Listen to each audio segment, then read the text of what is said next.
नमः शिवाय।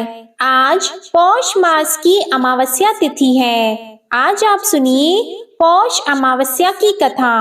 एक साहूकार के 7 बेटे, 7 बहुएं और एक बेटी थी। साहूकार के घर एक ब्राह्मण भिक्षा मांगने आता था।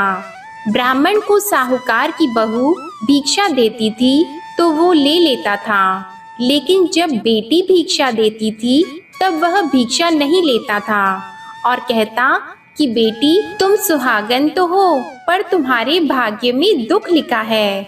यह बात सुनकर बेटी को चिंता होने लगी और उसका शरीर कमजोर होने लगा। तब एक दिन उसकी माँ ने उससे पूछा कि बेटी, तुम इतनी चिंता क्यों करती हो और इन दिनों इतनी कमजोर क्यों दिखाई देती हो? तब उसने बताया कि एक ब्राह्मण भिक्षा मांगने आता है जो कहता है कि बेटी, तुम सुहागिन तो हो, पर तुम्हारे भाग्य में दुख लिखा है। यह बात सुनकर उसकी माँ ने कहा कि अगर वो ऐसा कहता है तो मैं कल सुनूंगी। अगले दिन जब वह ब्राह्मण फिर से भिक्षा लेने आया तो उसकी माँ छुप कर बैठ गई। जब बेटी भिक्षा देने लगी तो ब्राह्मण ने फिर से वही बात बोली। इतनी बात सुनकर उसकी माँ बाहर निकलकर आई और बोली, एक तो हम तुम्हें भिक्षा देते हैं और तुम ऊपर से हमें कोसते हो। तब ब्राह्मण बोला कि मैं कोसता नहीं हूँ, जो सच है वही बोलता हूँ, जो इसके भाग्य में लिखा है वही कहता हूँ। तब माँ ने ब्राह्मण से कहा कि तुम्हें यह पता है कि इसके भाग्य में दुख लिखा है, तो यह भी बता दो कि यह कैसे दूर होगा। तब ब्राह्मण बोला कि 7 समुंदर पार एक सोना धोबन रहती है जो सोमवती अमावस्या का व्रत करती है। अगर वह आकर अपना फल दे दे तो इसका निवारण हो सकता है, नहीं तो विवाह होते ही इसके पति को सांप डस लेगा। यह बात सुनकर माँ बहुत रोने लगी और सोना धोबन की तलाश में जाने लगी। चलते चलते रास्ते में तेज धूप पड़ने लगी तो साहूकारनी एक पीपल के पेड़ के नीचे बैठ गई। उस पीपल के पेड़ में एक गरुड़ पक्षी का घोंसला था जिसमें गरुड़ का छोटा बच्चा रहता था। साहूकारनी को घोंसले के पास एक सांप जाता हुआ दिखाई दिया तो उसने उस गरुड़ के बच्चे को बचाने के लिए उस सांप को मारकर ढाल के नीचे रख दिया। जब गरुड़ और पंखनी आए तो घोंसले के पास खून देखकर क्रोधित हो उठे और साहूकारनी को चोंच मारने लगे। तब साहूकारनी बोली कि मैंने तो तुम्हारे बच्चे की जान बचाई है। यह सांप तुम्हारे बच्चे को डसने वाला था तो मैंने इसे मार कर गिरा दिया। गरुड़ ने सांप की ओर देखकर कहा कि तुमने हमारे बच्चे की जान बचाई है, अब तुम्हें जो मांगना है मांगो। तब साहूकारनी बोली कि मुझे 7 समुंदर पार सोना धोबन के घर छोड़कर आओ। गरुड़ ने साहूकारनी को अपनी पीठ पर बैठाकर 7 समुंदर पार सोना धोबन के घर छोड़ आया। वहां जाकर साहूकारनी ने सोचा कि सोना धोबन को कैसे राजी किया जाए। सोना धोबन के 7 बेटे और 7 बहुएं थी। उसकी 7 बहुएं काम को लेकर रोज लड़ाई करती थी और काम भी नहीं करती थी। रात को जब सब सो जाते थे तो साहूकारनी सोना धोबन के घर जाती है और घर का सारा काम करती है। गायों को नहलाती है, घर की साफ सफाई करती है, रसोई का सारा काम संभालती है, चौका बर्तन करती है, आटा पीसती है, कपड़े धोती है, पानी भरती है और दिन होने से पहले चली जाती है। बहुएं सोचती थी कि यह सारा काम कौन कर रहा है, लेकिन कभी एक दूसरे से पूछती नहीं थी कि यह सारा काम कौन कर रहा है। एक दिन धोबन ने कहा कि तुम आजकल लड़ती भी नहीं हो, काम भी ठीक कर रही हो। तो बहुओं ने कहा कि सासू जी, काम तो हमें ही करना पड़ता है, चाहे हम लड़कर करें या राजी से करें, इसलिए लड़ाई करने का क्या फायदा होगा। सोना धोबन ने सोचा कि आज देखा जाए कि कौन सी बहू काम करती है और वह रात को सोई भी नहीं। उसने देखा कि रात को एक स्त्री आई और सारा काम करके जाने लगी। तो सोना धोबन ने बोला कि तुम कौन हो और तुम्हें ऐसी क्या जरूरत है जो तुम इतना काम कर रही हो। साहूकारनी ने कहा कि जरूरत है तभी तो इतना सारा काम कर रही हूँ। सोना धोबन ने पूछा कि तुम्हें क्या चाहिए? साहूकारनी बोली, पहले मुझे वचन दो, तभी मैं बताऊंगी। सोना धोबन ने वचन दे दिया और कहा कि अब आप बताइए। साहूकारनी बोली कि मेरी बेटी के भाग्य में दुख लिखा हुआ है, इसलिए आप चलकर उसका सुहाग दे दो और अपना सोमवती अमावस्या का फल दे दो। सोना धोबन अपने बेटे बहू से बोली कि मैं तो साहूकारनी के साथ जा रही हूँ। यदि पीछे से तुम्हारे पिताजी खत्म हो जाए तो तेल घी के कूप में डालकर छोड़ देना। फिर दोनों जने साहूकारनी के घर चली जाती है। साहूकार की बेटी का ब्याह होने लगा तो दूल्हा फेरों में बैठ गया। सोना धोबन दूल्हे के घुटने के पास कच्चा करवा रखकर उसमें दूध डालकर और तात का तार लेकर बैठ गई। थोड़ी देर बाद सांप दूल्हे को डसने के लिए आया। सोना धोबन ने करवा आगे रखा और तार से बांध दिया, लेकिन दूल्हा डर के मारे मर गया। और तब सोना धोबन ने टीके में से रोली निकाली, मांग में सिंदूर निकाला, आंख में से काजल निकाला और मेहंदी निकालकर छोटी अंगुली से छींटे मारे और बोली कि आज दिन तक मैंने जितनी सोमवती अमावस्या करी है उनका फल तो साहूकार की बेटी को लग जाए और आगे जो मैं सोमवती अमावस्या का व्रत करूं उसका फल मेरे परिवार को लगे। इतना कहते ही दूल्हा जीवित हो गया और सब सोमवती अमावस्या की जय जय बोलने लगे। सोना धोबन वापस जाने लगी। तब साहूकारनी ने कहा कि तुमने मेरे जवाई को नया जीवन दिया है, इसलिए तुम कुछ भी मांग लो। तब सोना धोबन बोली कि मुझे तो कुछ भी नहीं चाहिए, सिर्फ एक हांडी दे दो।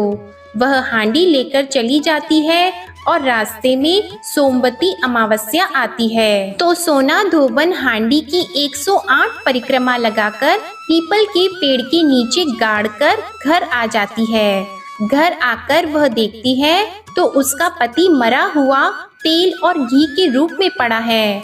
तब वह टीके में से रोली निकालती है, मांग में से सिंदूर निकालती है, कोया में से काजल निकालती है, नुम्बा में से मेहंदी निकालती है, चिटली अंगुली से छींटे देती है और बोलती है, मैंने जो रास्ते में सोमवती अमावस्या की है उसका फल मेरे पति को लग जाए। इतना कहते ही सोना धोबन का पति उठकर बैठ गया और घर पर एक ब्राह्मण ज्योतिष आया और बोला कि जजमान सोमवती अमावस्या को मुझे दक्षिणा दीजिए। सोना धोबन बोली कि मुझे तो सोमवती अमावस्या रास्ते में आई थी तो मैंने कुछ भी नहीं किया, जो कुछ भी किया वह सब पीपल के नीचे ही गाड़ दिया। ज्योतिषी ब्राह्मण ने वहां जाकर खोद कर देखा तो उसे 108 सोने के सिक्के मिले। ज्योतिषी ब्राह्मण सबको घर ले आया और वो सोना धोबन से बोला कि इतना कुछ किया और मुझे बोला कि कुछ भी नहीं किया है। तो सोना धोबन बोली कि यह तो तुम्हारे भाग्य से ही हुआ है, इसलिए इसे तुम ही ले जाओ। ब्राह्मण ज्योतिषी बोला कि मेरा तो इसमें चौथा ही हिस्सा है, बाकी आपका जो मन हो उसे दे दो। सारी नगरी में उसने बोल दिया कि सब सोमवती अमावस्या का व्रत कीजिए। हे सोमवती अमावस्या, जैसा साहूकार की बेटी को सुहाग दिया वैसा सबको देना। सोमवती अमावस्या की कहानी कहने वाले को, सुनने वाले को और हुंकार भरने वाले को और अपने पूरे परिवार को देना। बोलिए अमावस्या माता की जय। अब आप सुनिए अमावस्या और पूर्णिमा की ये कहानी। किसी राज्य में एक राजा और रानी रहा करते थे। उनकी एक बेटी का नाम अमावस्या और दूसरी बेटी का नाम पूर्णिमा था। पूर्णिमा बहुत ही धार्मिक प्रवृत्ति की थी। वह हमेशा पूजा और पाठ किया करती थी और गाय की सेवा किया करती थी और सारा काम करती थी और अमावस्या की पूजा पाठ में कोई रुचि नहीं थी। वह कभी भी पूजा पाठ नहीं करती थी और ना ही कोई काम किया करती थी। लेकिन दोनों बहनें एक दूसरे को बहुत प्यार करती थी। लेकिन राजा और रानी का व्यवहार पूर्णिमा के प्रति अच्छा नहीं था। वह अमावस्या को चाहते थे और अपने दोनों पुत्रों को प्यार करते थे और उन दोनों का ही ख्याल रखते थे। धीरे धीरे समय बीतता है और राजा और रानी के बच्चे बड़े हो जाते हैं। राजा अपने बेटों का विवाह कर देते हैं और राजा की दोनों बेटियां भी बड़ी हो जाती हैं। फिर सब राजा से कहते हैं कि अब इनका विवाह भी कर दीजिए। राजा कहते हैं, हाँ, विवाह तो करना ही है। तब रानी राजा से कहती है कि पूर्णिमा का किसी बड़े घर में विवाह मत करना, क्योंकि इसे तो काम करना पसंद है, गाय की सेवा करना पसंद है, भजन और कीर्तन तथा कथा कहानियां सुनना पसंद है, पूजा पाठ करना पसंद है। अगर यह बड़े घराने में गई तो ये सब नहीं कर पाएगी, इसलिए इसकी शादी किसी गरीब के घर में ही कर दीजिए। राजा ने कहा, ठीक है, और राजा पूर्णिमा के लिए रिश्ता तलाशने लगे। अंत में राजा ने एक गरीब के घर में पूर्णिमा का विवाह तय कर दिया। तब रानी ने कहा, महाराज, अमावस्या भी तो विवाह के योग्य है, इसके लिए भी वर देखिए और दोनों बहनों का विवाह साथ साथ कर दीजिए। राजा ने उसी गांव के राजा के बेटे के साथ अमावस्या का विवाह तय कर दिया। राजा ने रानी को बताया तो वह बहुत खुश हुई और मन में यह सोचने लगी कि अब देखते हैं कि पूर्णिमा गरीब के घर कैसे रहती है। बहुत पूजा पाठ करती है, देखते हैं इसके भगवान इसकी क्या मदद करते हैं। फिर समय आने पर राजा ने अपनी दोनों बेटियों का विवाह कर दिया। अमावस्या को बहुत धन और दौलत दी, लेकिन पूर्णिमा को कुछ भी नहीं दिया। पूर्णिमा के भाई और भाभी उससे बहुत प्यार करते थे, क्योंकि वो अपनी भाभीयों का काम में हाथ बटाती थी, लेकिन अमावस्या उन पर अपना रौब जमाती थी। फिर अमावस्या और पूर्णिमा दोनों अपने अपने ससुराल चली गईं। एक बार की बात है, अमावस्या ने अपने घर पर शिव चर्चा रखी और उसने सबको बुलाया, लेकिन अपनी बहन पूर्णिमा को नहीं बुलाया।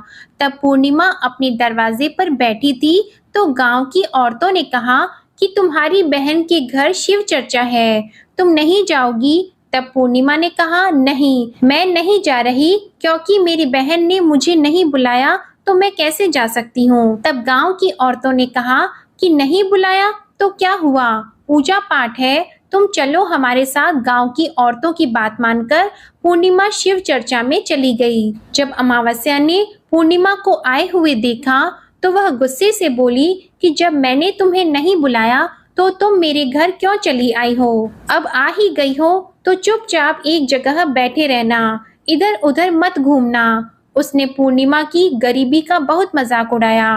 पूर्णिमा की आंखों से आंसू बहने लगे और वह भगवान शिव से प्रार्थना करने लगी, हे भगवान, मुझ पर आप कब कृपा करेंगे? आखिर मेरा कसूर ही क्या है? क्या पूजा पाठ करना, गाय की सेवा करना, काम करना गलत है? भगवान अब मुझ पर रहम कीजिए। इस तरह वह भगवान से विनती करती रही। शिव चर्चा पूरी हो गई और अमावस्या ने सबको प्रसाद दिया, लेकिन पूर्णिमा को प्रसाद नहीं दिया, तो वहां से बिना प्रसाद के वह वापस आ गई और रास्ते में सोचती रही कि घर पर बच्चे प्रसाद मांगेंगे तो मैं उन्हें क्या दूंगी।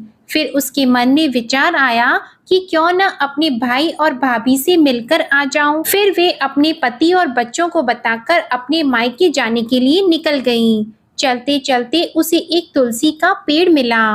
वहां एक चबूतरा बना हुआ था जिस पर एक बूढ़ी माई बैठी थी। उन बूढ़ी माई ने पूर्णिमा से पूछा, बेटी तुम कौन हो और कहाँ जा रही हो? तब पूर्णिमा ने बूढ़ी माँ को अपना परिचय दिया। फिर बूढ़ी माँ ने कहा, बेटी देखो, मेरा तुलसी का पौधा सूखा जा रहा है, इसमें थोड़ा जल डाल दो और चबूतरे की भी धुलाई कर दो तो थोड़ी ठंडक मिल जाएगी। ऐसा कहने पर पूर्णिमा ने चबूतरे को धोया और तुलसी जी की पूजा की, उसमें जल डाला और बूढ़ी माँ को भी स्नान कराया, उनके चरण दबाए। फिर पूर्णिमा ने कहा, माँ जी और भी कोई काम है क्या? तो बूढ़ी माँ ने कहा, नहीं बेटी, और उसे खूब आशीर्वाद दिया और कहा, जाओ तुम अपने मायके, लेकिन लौटते समय मुझसे मिलके जाना। तो उसने कहा, ठीक है माँ जी, और वह आगे बढ़ गई। चलते चलते रास्ते में उसे एक शिव मंदिर मिला। वहां भी एक चबूतरा था, उस पर एक बूढ़े बाबा बैठे थे। वो कोई और नहीं, स्वयं भगवान शिव थे, लेकिन पूर्णिमा ने उन्हें पहचाना नहीं। बूढ़े बाबा ने कहा कि तुम कौन हो बेटी? तब पूर्णिमा बोली, क्या बात है बाबा, तब उन बाबा ने कहा, बेटी क्या तुम इस मंदिर की साफ सफाई कर दोगी? बहुत गंदा हो गया है और चबूतरा भी धोना है, और मेरे नहाने के लिए 2 बाल्टी पानी भी भर देना, तो तुम्हारा बहुत एहसान होगा। पूर्णिमा ने खुशी-खुशी सब काम कर दिया और भगवान शिव की पूजा भी की। थोड़ा और आगे चली तो उसे काली माँ का मंदिर मिला। काली माँ भी एक बूढ़ी माँ के रूप में वहाँ बैठी थी और पूर्णिमा से कहा, बेटी तुम कौन हो? तब पूर्णिमा ने अपना नाम बताया और कहा, क्या बात है माँ जी? तब बूढ़ी माँ ने कहा, बेटी यहाँ सब लोग पूजा पाठ करके चले जाते हैं, कोई मंदिर साफ नहीं करता। देखो मंदिर कितना गंदा हो गया है, जरा इसकी साफ सफाई कर दो। पूर्णिमा ने मंदिर की साफ सफाई की, माँ का श्रृंगार किया, पूजा की, उसके बाद बूढ़ी माँ को स्नान कराया और हाथ पैर दबाए। फिर वह आगे बढ़ी तो एक उसे नदी मिली। वहां भी एक बूढ़ी माँ बैठी थी, वो कोई और नहीं गंगा मैया थी। उन्होंने कहा, बेटी कौन हो तुम? तब पूर्णिमा ने उन्हें अपना नाम बताया और बूढ़ी माँ ने कहा, बेटी यहाँ सब स्नान तो करते हैं लेकिन कोई साफ सफाई नहीं करता, तुम यहाँ की साफ सफाई कर दो। उसने वहाँ भी सफाई कर दी। फिर वह बूढ़ी माई भी उसे आशीर्वाद देती है। इसके बाद पूर्णिमा नाव में बैठकर नदी के उस पार जाती है। नाव में फूल बिछे होते हैं और वह फूल की नाव में बैठकर अपने मायके पहुंच जाती है। भाई और भाभी को देखकर वह बहुत खुश होती है और उसकी खूब खातिर होती है। फिर सब खूब बातें करते हैं। सुबह होने पर जब ननद जाने को तैयार होती है तो भाभी उसे एक लाल साड़ी देती है और कहती है, ननद जी इस साड़ी को पहन लो और हाँ जल्दी जल्दी आया करो, बहुत दिनों के बाद आती हो। तब ननद ने कहा, ठीक है भाभी, आप जब भी मुझे बुलाओगी तो मैं आ जाऊंगी। फिर पूर्णिमा ने लाल साड़ी पहन ली और 16 श्रृंगार कर लिया। भाभीियों ने थैला भरकर उसे सामान और धन गहने दिए। फिर वह घर से निकल जाती है। चलते चलते रास्ते में वही नदी मिली और नाव भी। नाव में बैठकर वह उस पार पहुंची तो वही बूढ़ी माँ ही मिली, जो और कोई नहीं गंगा माँ थी। उन्होंने कहा, आ गई बेटी अपने मायके से? तब पूर्णिमा ने कहा, हाँ माँ जी। तब बूढ़ी माँ ने एक थैला दिया और कहा, इसे ले जाओ। मैं कहाँ रखूंगी, यह बहुत भारी है और इसे रास्ते में खोलना मत, घर जाकर ही इसे खोलना। तब पूर्णिमा ने कहा, ठीक है माँ जी, और वह वहां से जल्दी ही आगे चली तो काली माँ का मंदिर मिला। वहां भी बूढ़ी माँ बैठी थी। उन्होंने भी उसको एक थैला दिया। अब उसके पास 3 थैले हो गए। फिर कुछ और आगे बढ़ी तो उसे मंदिर मिला। वहां भगवान बूढ़े बाबा के रूप में बैठे थे। उन्होंने भी उसे एक थैला दिया। वो लेकर पूर्णिमा आगे बढ़ी तो तुलसी माँ मिली। उन्होंने भी उसे एक थैला दे दिया। अब पूर्णिमा अपने घर पहुंच गई और वह 5 थैले खोलने लगी। सबसे पहले उसने अपने मायके का थैला खोला। उसमें खाने पीने की चीजें थी, कपड़े और गहने थे। उसने खाने की चीजें और कपड़े अपने बच्चों को दिए तो बच्चे उन कपड़ों को पहनकर बहुत खुश हुए। दूसरा थैला जो गंगा माँ ने दिया था उसे खोला तो उसमें सोना चांदी भरा था। तीसरा थैला जो काली माँ ने दिया था उसमें 16 श्रृंगार भरा था। चौथा थैला जो भगवान शिव का था उसमें सब खुशियां थी, धन संपत्ति सब कुछ था। 5वां थैला तुलसी माँ का जब उसने खोला तो उसमें चावल गेहूं सब भरा हुआ था। अब पूर्णिमा के घर किसी प्रकार की कोई कमी नहीं थी। धन संपत्ति अन्न धन भंडार उससे उसका घर पूरा भर गया। पूर्णिमा खुशी खुशी रहने लगी। एक दिन पूर्णिमा ने सोचा, क्यों न मैं भी शिव चर्चा करवाऊं। फिर पूर्णिमा ने शिव चर्चा रखी तो उसने सबको बुलाया। वह अपनी बहन के घर भी बुलावा देने के लिए गई। जब अमावस्या अपनी बहन के घर चर्चा में आई तो वह धन और दौलत देखकर आश्चर्यचकित में रह गई। फिर अमावस्या ने पूछा कि तुम्हारे घर में इतना धन दौलत कैसे हो गया। तब पूर्णिमा ने कहा, देखो बहन, तुमने चर्चा रखी और मुझे नहीं बुलाया, फिर भी मैं बिना बुलाए तुम्हारे घर गई और तुमने मुझे प्रसाद भी नहीं दिया। फिर तुम्हारे घर से आने के बाद मैं मायके चली गई। फिर सब बात उसने अमावस्या को बता दी। अमावस्या ने कहा कि मैं भी जाऊंगी मायके, तुम भी मुझे डांटो और मुझे प्रसाद मत दो। लेकिन पूर्णिमा ने कहा कि भगवान का प्रसाद है, यह तो मैं सबको दूंगी। लेकिन अमावस्या ने प्रसाद नहीं लिया और अपने घर जाकर बच्चों से कहकर अपने मायके के लिए चल दी। चलते चलते उसे तुलसी माँ मिली। उन्होंने कहा, बेटी ये चबूतरा धो दो और तुलसी में पानी डाल दो। तो अमावस्या कहती है, बुढ़िया मैंने इतनी महंगी साड़ी पहन रखी है, ये गंदी हो जाएगी, मैं कुछ नहीं करूंगी। आगे चलकर उसे भगवान शिवजी मिले तो उनसे भी उसने ऐसा ही कह दिया।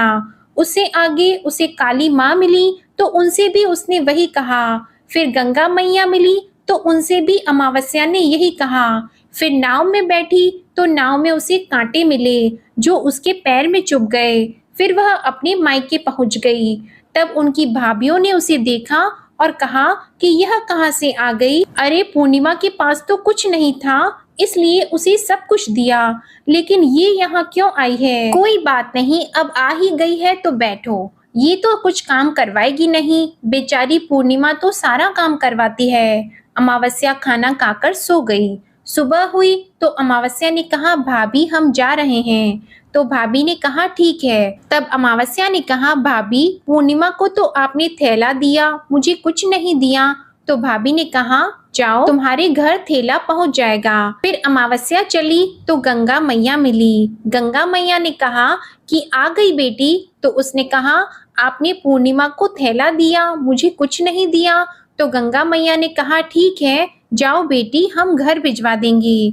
ऐसे ही काली माँ और भगवान शिव और तुलसी माता ने भी कह दिया। जब वह घर पहुंची तो उसके आंगन में 5 थैले रखे थे।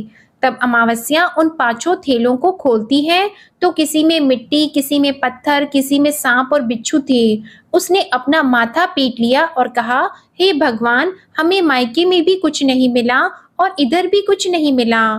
फिर अमावस्या दौड़कर पूर्णिमा के पास जाती है और कहती है कि तुझे इतना सब कुछ मिला और मुझे कुछ भी नहीं मिला। तब पूर्णिमा ने कहा, मैं मायके जाती हूँ तो भाभीियों के साथ काम करवाती हूँ और तुमने तो भाभी की कभी मदद नहीं की, तो भाभी तुमको क्या देती? गंगा माँ को तुमने ठुकरा दिया, शिवजी और काली माँ और तुलसी माँ सबको तुमने ठुकरा दिया, इसलिए भगवान ने तुम्हें कुछ भी नहीं दिया। तब अमावस्या कहती है, बहन मुझे माफ कर दो, मैंने सदा तुम पर अत्याचार किया है, लेकिन इसमें मेरा कोई कसूर नहीं था। मुझे भी बताओ, अभी मुझे नहीं मिला लेकिन मैं भक्ति से कर लूंगी। तो पूर्णिमा ने कहा कि बहन देखो, 3 सूत्र का ज्ञान ले लो। पहले सूत्र में दया मांगना, दूसरे सूत्र में चर्चा करना और तीसरे सूत्र में 108 बार ओम नमः शिवाय का जाप करना। बहन भगवान ने जो 3 सूत्र दिए हैं वो प्रसाद के रूप में स्वीकार कर लेना और हृदय में बसाना। मैंने सच्चे मन से भगवान का पूजा पाठ किया, सबकी मदद की, सबका काम किया, इसलिए मुझे सब कुछ मिला और तुम्हारे पास जो भी था वो भी खत्म हो गया। तब अमावस्या अपने घर गई और वह पूजा पाठ करने लगी और भगवान शिव से माफी मांगने लगी। सभी प्रेम से बोलिए भगवान शिव की जय। अब आप सुनिए भगवान शिव की आरती। ओम जय शिव ओमकारा, प्रभु हर शिव ओमकारा। ब्रह्मा विष्णु सदा शिव, ब्रह्मा विष्णु सदा शिव, अर्धांगी धारा। ओम जय शिव ओमकारा। एकानन चतुरानन पंचानन राजे, स्वामी पंचानन राजे। हंसासन गरुड़ासन, हंसासन गरुड़ासन, वृषवाहन साजे। ओम जय शिव ओमकारा। 2 भुज 4 चतुर्भुज, 10 भुज अति सोहे, स्वामी 10 भुज अति सोहे। त्रिगुण रूप निरखते, त्रिगुण रूप निरखते, त्रिभुवन जन मोहे। ओम जय शिव ओमकारा। अक्षमाला वनमाला, मुंडमाला धारी, स्वामी मुंडमाला धारी। त्रिपुरारी कंसारी, त्रिपुरारी कंसारी, करमालाधारी। ओम जय शिव ओंकारा। श्वेतांबर पीतांबर बाघंबर अंगे, स्वामी बाघंबर अंगे। सनकादिक गरुणादिक, सनकादिक गरुणादिक, भूतादिक संगे। ओम जय शिव ओंकारा। कर की मध्य कमंडल, चक्र त्रिशूलधारी, स्वामी चक्र त्रिशूलधारी। सुखकारी दुखहारी, सुखकारी दुखहारी, जगपालनकारी। ओम जय शिव ओंकारा। ब्रह्मा विष्णु सदाशिव, जानत अविवेका, स्वामी जानत अविवेका। प्रणवाक्षर में शोभित, प्रणवाक्षर में शोभित, ये तीनों एका। ओम जय शिव ओंकारा। त्रिगुण स्वामी जी की आरती जो कोई नर गावे, स्वामी जो कोई नर गावे। कहत शिवानंद स्वामी, कहत शिवानंद स्वामी, मन वांछित फल पावे। ओम जय शिव ओंकारा।